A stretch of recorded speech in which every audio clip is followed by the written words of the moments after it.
এই বিএনপি থাকবে না, এই ছাত্রদল থাকবে না, যদিও থাকে ওই জাতীয় পার্টির মতো।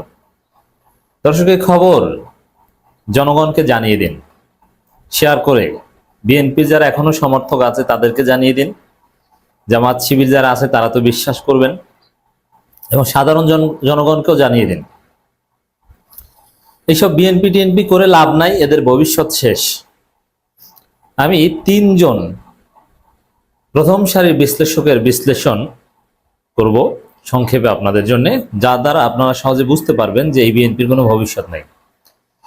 পিনাকি ভট্টাচার্য, গোলাম মোল্লা রনি এবং গৌতম দাস, এই তিনজন চমৎকার কিছু অ্যানালজি এবং অ্যানালাইসিস নিয়ে এসেছেন, যার মধ্য দিয়ে তারা দেখিয়েছেন এই বিএনপি থাকবে না, বিএনপি শেষ হয়ে যাচ্ছে, আর যদিও বা থাকে জাতীয় পার্টির মতো অবস্থা হবে। তাদের বক্তব্যের সার কথা এটাই। কেন থাকবে না, কিভাবে হারিয়ে যাবে, এখন আমি সেদিকে আসছি। এরা যে থাকবে না, হারিয়ে যাবে, এটা পিনাকি ভট্টাচার্য আগে থেকেই বলে আসছেন, আমরা বলে আসছি। কিন্তু ডাকসু নির্বাচনে তাদের ভূমিধস পরাজয়ের মাধ্যমে এটা স্পষ্ট হলো যে বিএনপির যে রাজনীতি এটা বাংলাদেশে চলবে না। আমি তো এর আগে থেকেই বলছি যে আওয়ামী লীগ চলে গেছে মানে বিএনপি থাকবে না। আওয়ামী লীগ চলে যাওয়ার সাথে, আওয়ামী লীগের পতনের সাথে বিএনপির রাজনীতি শেষ হয়ে যাওয়ার সম্পর্ক আছে, এটা বিএনপির কেউ কেউ জানতো। যার ফলে আওয়ামী লীগ নিষিদ্ধের তীব্র বিরোধিতা করেছিল, ছাত্রলীগ নিষিদ্ধের বিরুদ্ধে বলেছিল গয়েশ্বর চন্দ্র রায় এবং রুমিন ফারানা। কারণ তারা বলেছিল তখন যে আজকে ছাত্রলীগ নিষিদ্ধ করছেন, একদিন তো ছাত্রদল নিষিদ্ধ করবেন, নিষিদ্ধ করা লাগবে না, এরা এমনিতেই হারিয়ে যাবে নিষিদ্ধ ছাড়া। দর্শক, এটা এতদিন ছিল হাইপোথেসিস যে এরা ধ্বংস হতে পারে, জনগণের সাড়া পাবে না, ধীরে ধীরে ধীরে ধীরে বিচ্ছিন্ন হয়ে যাবে। এখন ঢাকা বিশ্ববিদ্যালয়ের ছাত্রদল গোনায় ধরার মতো সংগঠন না, কিন্তু এবার প্র্যাকটিক্যালি মানুষ দেখলো যে না, আসলে তাদের রাজনীতি শেষ হয়ে যাচ্ছে। দেখেন, এখানে ডাকসু নির্বাচনে ছাত্রদলের, বিএনপির, তারেক রহমানের ভূমিধস পরাজয়ের পর বিএনপির এই ডানপন্থী অংশ বলছে যে এইটা করতে হবে, এইটা করতে হবে, তাহলে ছাত্রদল ভালো করবে অথবা বিএনপি টিকবে। বিশেষ করে জিয়াউর রহমান এবং খালেদা জিয়ার যে ন্যারেটিভ বা তাদের যে আদর্শ, ভারতের আধিপত্যবাদের বিরোধিতা করা এবং মুসলিম জাতীয়তাবাদ, গৌতম দাস এটা চমৎকার ভাবে নিয়ে এসেছেন যে মুসলিম জাতীয়তাবাদ এটা ছিল জিয়াউর রহমানের মূল ক্যাপিটাল। তো এই জায়গা থেকে সরে যে আপনি পুরোপুরি ইন্ডিয়ান সেকুলার হবেন, স্বাভাবিকভাবে আপনি আপনার পূর্বের ভোটারদের হারাবেন, এটা স্বাভাবিক। আর মুসলিম জাতীয়তাবাদ যে অংশটা, ওইটা কেউ না কেউ গ্রহণ করবে। পিনাকিও যেটা দেখিয়েছেন যে শিবির এন্টি ইন্ডিয়ান ভোট তো পেয়েছেনই, ইসলামপন্থী ভোট পেয়েছেন, ওটা তো তাদের ফিক্স ছিলই। তারা সেকুলার ভোট টেনেছেন, আর সেকুলার ভোট দিয়েই তারা জিতেছেন। সেকুলার ভোট টানতে তাদের প্রচার প্রচারণা সব আয়োজন ছিল। আর ভারত বিরোধিতার ভোট তো তাদের জন্য রিজার্ভ। আর বিএনপি নিজেরা প্রকাশ্যে ভারতের কোলে উঠে বসে গেছে। যেমন কলকাতার বুদ্ধিজীবীরা, তারা ডাকসু নির্বাচনের পর প্রতিক্রিয়া জানিয়েছে রাজাকারের বাচ্চাদের বিজয়, মুক্তিযুদ্ধের পক্ষের শক্তির পরাজয়। তাহলে বিএনপি হচ্ছে মুক্তিযুদ্ধের পক্ষের শক্তি, মানে ভারতীয় শক্তি, আর যারা জিতেছে তারা হচ্ছে রাজাকারের বাচ্চা। হাসিনা তো একই কথা বলেছিল। আর আসলে বিএনপি যে আওয়ামী লীগ হয়ে গেছে, ছাত্রদল যে পুরোপুরি ছাত্রলীগ হয়ে গেছে, তার প্রমাণ জগন্নাথ হল। জগন্নাথ হলের সিংহভাগ ভোট পেয়েছে ছাত্রদল। আর জগন্নাথ হলের যারা ভোটার তারা কোন দলের সবাই জানে, ওরা সব ছাত্রলীগ, ওরা আওয়ামী লীগ ভারতের আদর্শের বিশ্বাসী। তো আওয়ামী লীগ এবং ভারতের আদর্শের বিশ্বাসীরা শুধু ছাত্রদলকে ভোট দেয়, আর বাংলাদেশপন্থীরা কেউ ছাত্রদলকে ভোট দেয় না, এটা দেখা গেল।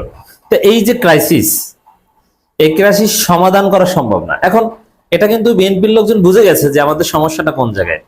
আমার দেশের কলামও এটা উঠে এসেছে যে ছাত্রদল নিজেদেরকে বাংলাদেশপন্থী দাবি করে, মুক্তিযুদ্ধের পক্ষের শক্তি দাবি করে, জামাত শিবিরকে স্বাধীনতা বিরোধী ট্যাগ দিয়ে, পাকিস্তানপন্থী ট্যাগ দিয়ে যে প্রচারণা, এটা বুমেরাং হয়েছে। কিন্তু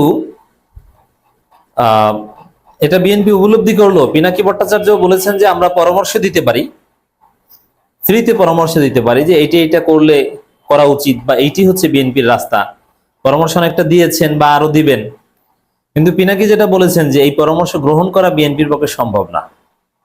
কেন সম্ভব না? জিয়াউর রহমান খালেদা জিয়ার যে মুসলিম জাতীয়তাবাদ ধর্মীয় মূল্যবোধের যে রাজনীতি, ওইটা আর গ্রহণ করা সম্ভব না। এরা ধর্মের বিরুদ্ধে দাঁড়াতেই হবে, হুজুরদের মৌলবাদী বলতেই হবে, এদের হুজুরদের রাজাকার বলতেই হবে। কারণ কি? তারেক রহমান এবং বিএনপির বিশ্বাস যে বাংলাদেশে মৌলবাদ এবং এই দক্ষিণপন্থীদের উত্থান হচ্ছে, এই উত্থান ঠেকাতে আওয়ামী লীগের ভোট তাদের নেওয়া লাগবেই। কিন্তু আওয়ামী লীগের ভোট নিতে যে তাদের নিজেদের ভোট জয় বাংলা হয়ে গেছে, এটা তো রাষ্ট্র নির্বাচনে দেখলো। হ্যাঁ, আওয়ামী লীগের ভোট পেয়েছে, রাইট। তারেক রহমানের এই কৌশল সফল, যে আওয়ামী লীগের ভোট পেয়েছে। গৌতম দাস যেটা দেখানোর চেষ্টা করেছে, ইচ্ছা করে তারেক রহমান ভারতের কোলে উঠেছে, জিয়াউর রহমান বা এদের আদর্শ থেকে অনেক দূরে সরে গিয়েছে, স্বেচ্ছা এটা করেছে। কিন্তু এটা কাজ দেয়নি। কাজ দিয়েছে কি? জগন্নাথ হলের আওয়ামী ভোট তো সবই পেয়েছে, কিন্তু অন্যান্য হলে মুসলিম ভোট, খালেদা জিয়া জিয়াউর রহমান পন্থী আদর্শের ভোট পায়নি, ওটা পেয়েছে জামাত শিবির। তো এই জায়গায় দক্ষিণপন্থীদের বা ইসলামপন্থীদের বা মৌলবাদীদের, তাদের ভাষায় উত্থানের ভয়ে বিএনপি যেহেতু সে জিয়াউর রহমান খালেদা জিয়ার ধর্মীয় মূল্যবোধ এবং মুসলিম জাতীয়তাবাদী রাজনীতি, বাংলাদেশি জাতীয়তাবাদী রাজনীতিতে ফিরবে না। এবং আমি যে কথাটা বলি যে ওই জায়গাটা খালেদা জিয়া এবং জিয়াউর রহমানের যে সিস্টেমটা, ওটা তো শিবির অলরেডি দখল করে ফেলেছে।